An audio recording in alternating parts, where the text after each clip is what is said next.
ছিন্নমস্তার অভিশাপ, যতকাণ্ড কাঠমান্ডুতে, দার্জিলিং জমজমাট এবং ফাইনালি ভূস্বর্গ ভয়ঙ্কর।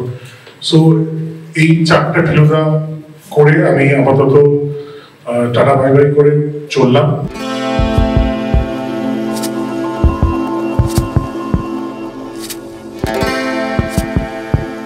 প্রদোষ চন্দ্র মিত্র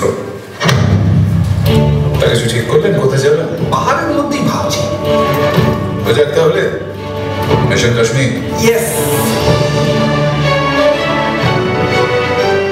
আমরা এসেছিলাম ট্রেলার লঞ্চ দেখতে ভূস্বর্গ ভয়ঙ্করের, কিন্তু তার আগেই যেটা হলো, যেটা জানতে পারলাম, শুরু ট্রেলারের লঞ্চ হওয়ার ঠিক আগেই একটা, আমি বলবো দারুণ খবর না একটা ভয়ঙ্কর খবর? কোনটা? বাস্তবটা জানতে পারলাম, এবং ওই all good things must come to an end, এবং it's best to quit at the top. এবং টপ এই জন্য বলছি, শুধু ভৌগোলিক অর্থে বলছি না, সত্যি আমি মনে করি ভূস্বর্গ ভয়ঙ্কর visually it's very difficult to imagine a Feluda visually as spectacular as this. আর ওয়েব সিরিজের যা বাজেট আমি পাই, সেই বাজেটে ফেলুদা করা খুব ডিফিকাল্ট। ফেলুদার তো এত ট্রাভেল থাকে, সো যেহেতু সিনেমায় করার আমাদের পারমিশন নেই, সিনেমার বাজেটও আমি পাবো না। ওয়েব সিরিজে আমি আর আপোষ করে এরপরে করলে আপোষ হয়ে যাবে, মানে এটা টেনে টুনে 20 ঘন্টা কাজ করে খুব প্রতিকূলতার মধ্যে করে ফেলা গেছে, এবং সেখানে আমি very thankful to the entire Hoichoi team, my caste, my crew, everyone জান লড়িয়ে করেছে। কিন্তু সিদ্ধা, একটা বিষয় হচ্ছে সব বুঝলাম, কিন্তু তোমার যে কাস্ট যারা ছিল তারাও এই মানে খবরটি পেয়ে, তোমার মুখে খবরটি পেয়ে বেশ আশাহতই। কিছুজন তো ভাবছেন যে এটা বোধহয় সত্যি কথা নয়, এটা একদম সত্যি কথা,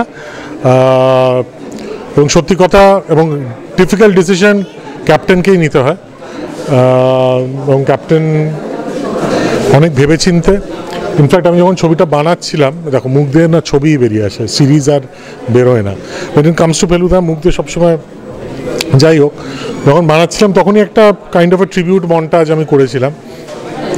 তাতে আমরা ওই একটা সিকোয়েন্সটা হলো যে পুরোনো নানান অ্যাডভেঞ্চারের গল্প একজনকে বলছে, সে একটা শটের আমরা একটা মন্টাজ দেখি, সেখানে সোনার কেল্লা ফেরত আসে, জয় বাবা ফেলুনাথ ফেরত আসে, টিনটোটো যিশু ফেরত আসে, কৈলাসা কেলেঙ্কারি ফেরত আসে, গোরস্থানে সাবধান ফেরত আসে। তো এই যে নস্টালজিয়া, এই যে ওই আমি শুটিংয়ের সময় মনিটরের পাশে সবসময় আমার ওই 14 বছর বয়সী সৃজিত মুখার্জি বসে থাকতো, রিজু বসে থাকতো, রাইট। সো সেই রিজুর জন্য এই চারটে বানালাম, মানে ছিন্নমস্তার অভিশাপ, যতকাণ্ড কাঠমান্ডুতে, দার্জিলিং জমজমাট এবং ভূস্বর্গ ভয়ঙ্কর, এবং এরকম লক্ষ লক্ষ রিজুর জন্য বানালাম, যারা পরবর্তীকালে একটা কিছু পাবে। যারা হয়তো বাংলা ছবি দেখেন না, তারা কিন্তু সিরিজ দেখেন, তারা হয়তো চিনল যে প্রদোষ চন্দ্র মিত্র কে, হ্যাঁ, মঙ্গললাল মেঘরাজ কে, বা লালমোহন গাঙ্গুলি কে, তপেশ রঞ্জন মিত্র কে। তো এই আশা নিয়ে আমি বেটনটা ছাড়লাম। হোপফুলি নেক্সট কোনো ফেলুদা বাফ বেটনটা তুলে নিয়ে ফেলুদার গোয়েন্দাগিরি সিজন 3 থেকে আবার শুরু করবো। Thank you শ্রীদা। ট্রেলার লঞ্চের ঠিক আগে যখন প্রথম শ্রীবাবু বললেন তার বিষয়টি, তারপরে তোমার বক্তব্যটা খুব ছোট এবং তোমার চোখ ভিজে আসছিল, দেখা যাচ্ছিল। সৃজিতের ফেলুদা মানেই টোটা ফেলুদা। সৃজিত না থাকলে যদি অন্য কেউ ফেলুদা করে, তোমাকে ভাবে, তুমি তখন কি সিদ্ধান্ত নেবে? সৃজিতের ফেলুদা হয়ে থাকতে চাও তো? তুমি যে প্রশ্নটা করছো, অবশ্যই তুমি তোমার জায়গা থেকে প্রশ্ন করতে পারো। আমি এই প্রশ্নর উত্তর দেওয়ার মতো মানসিক পরিস্থিতিতে নেই, কারণ এই প্রশ্নকে প্রসেস করতে গিয়ে এবং সেই যে ডিসিশন মেকিংয়ের জন্য যে বৃহৎ সময়টা লাগে, সেটা কয়েক সেকেন্ডের মধ্যে করা যায় না।